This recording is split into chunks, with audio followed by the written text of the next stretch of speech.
আসসালামু আলাইকুম বন্ধুরা, কেমন আছেন? আশা করছি ভালোই আছেন। আলহামদুলিল্লাহ, আমিও আপনাদের দোয়ায় ভালো আছি।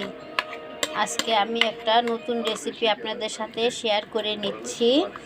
এখানে আমি 20টা সিম গনে গনে আর কি 20টা সিম নিয়েছি, আর একটা আলু সিদ্ধ করে নিয়েছি। সিম আর আলু একসাথে সিদ্ধ করে নিয়েছি।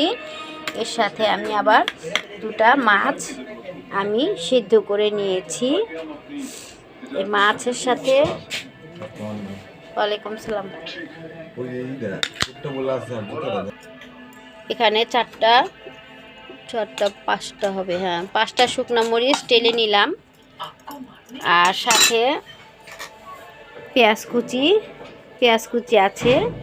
সম্পূর্ণ আমি মিক্স করব। এখন আমি মাছগুলো এই সিম আর আলুর সাথে আমি দিয়ে দেব। তো আমি কিভাবে ভর্তাটা তৈরি করছি তা আপনাদের সাথে শেয়ার করে নিচ্ছি। যদি ভালো লাগে তাহলে আপনারা বাসায় ট্রাই করবেন আর খেয়ে দেখবেন কেমন লাগে, ঠিক আছে? এর সাথে আমি আবার অ্যাড করব মিক্স মশলা। আমি হাফ চামচ মিক্স মশলা দেব, একটু স্বাদের জন্য আর কি। একটু মিক্স মশলা আমি দিয়ে দিলাম, আর পরিমাণ মতো একটু লবণ দেব। সামান্য পরিমাণ একটু লবণ দেব, আন্দাজ মতো আর কি। একটু লবণ দিলাম, আর মাছগুলো এখন আমি দিয়ে দেব। এখন আমি শুকনো মরিচগুলো উঠিয়ে নেব।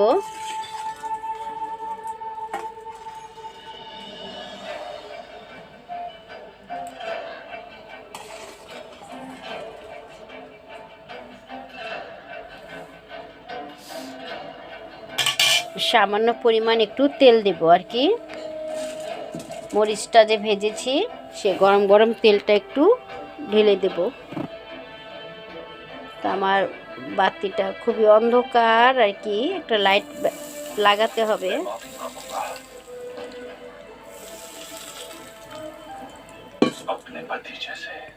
তারপরে এখানে আছে আপনার পেঁয়াজ কুচি আর শুকনো মরিচ, এগুলো আমি এখন মথে নেব। মথে এর সাথে অ্যাড করব।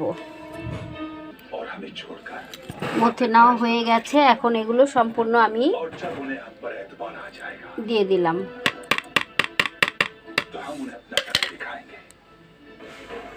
আমার এই ভর্তা রেসিপি যদি দেখতে আপনাদের কাছে ভালো লাগে তাহলে অবশ্যই বাসায় ট্রাই করবেন, ট্রাই করে দেখবেন। খেতে দারুণ স্বাদ, যা বলার মতো না।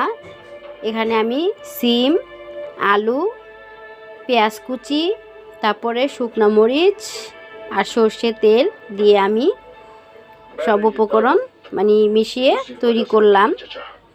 সাথে আছে মাছ, ঠিক আছে? তো মাছ দিয়ে সিম আলু দিয়ে ভর্তা করে খেয়ে দেখবেন, অনেক ভালো লাগে, দারুণ স্বাদ লাগে, যা বলার মতো না। গরম গরম ভাতের সাথে সাথে খেলে কি বলবো আর।